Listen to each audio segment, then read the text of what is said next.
Welcome back, everybody. A little motion went forward on the 5.9 getting a hydraulic ham. I took the cylinder heads and I put them in a plastic container that you use for storage. It's from the company Plano. I got it at Home Depot or Lowe's, but it's roughly a 15 by 13 by 30-inch long box. If you have enough EvopOrust, which is what I put in it, you can actually submerge 2 small block Chrysler heads in there, not a problem. I would guess a lot of other make and models would fit in there as well. I don't know about big block heads, maybe, but it came out really good. I was surprised. I figured I was just gonna get some rust off of them, help clean them up because they were sitting outside for a while, unprotected, no intake manifold on them, and this is what I got. Really quite interesting. This is the cylinder head.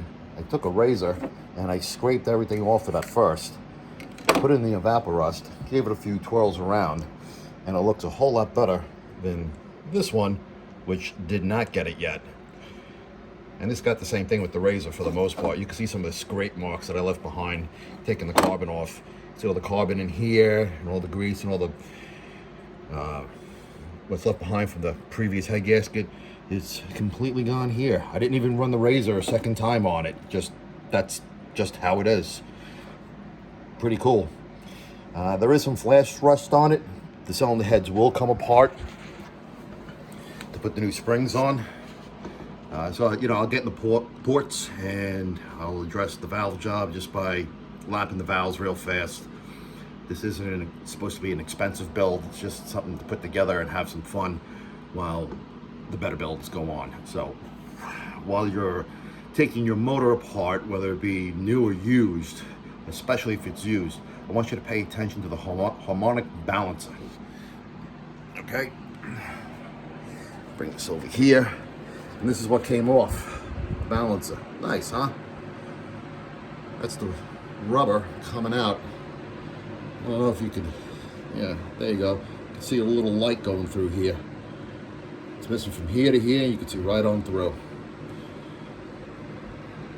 Painted the intake manifold with some high temp clear and actually dulled the intake manifold. This is brand new, never used. It doesn't have that super sparkle, but at least it has an aluminum look. Now, as far as putting these heads on, the engine block, I was looking for specifications on the head gasket.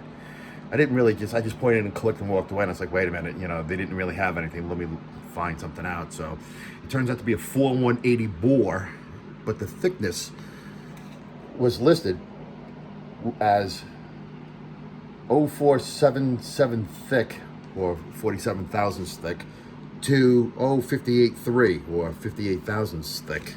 I'm going, that's a real lot. Yeah, it's thick, but I mean, what's the space difference? Is it out of the box and then compressed? I don't know. It didn't, it doesn't say anything anywhere. I can't find anything on it. Well, you're going to find out here. What I'm going to do is put the head gasket on like I have here. I put a piece of clay on the piston after I clean it, rotate it around, and tighten it down. When I tighten the cylinder head down and rotate it around with the clay here on the clean piston, not this dirty one, I'll find out how much the clay gets compressed. Cut it with a razor, give it a measurement with a mic.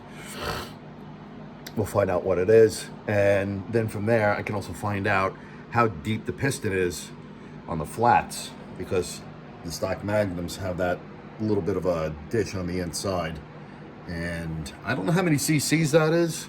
I look at it, I go, I don't know, 20 cc. Good question, right? So we're gonna work on that tomorrow. I'll have to pick the engine up and put it on an engine stand so I can rotate it around and clean the pistons and get them squared away. And that's about as far as I got on the hydraulic flat tappet in a 5.9. So stay tuned, otherwise you're not gonna know what happens next. Later.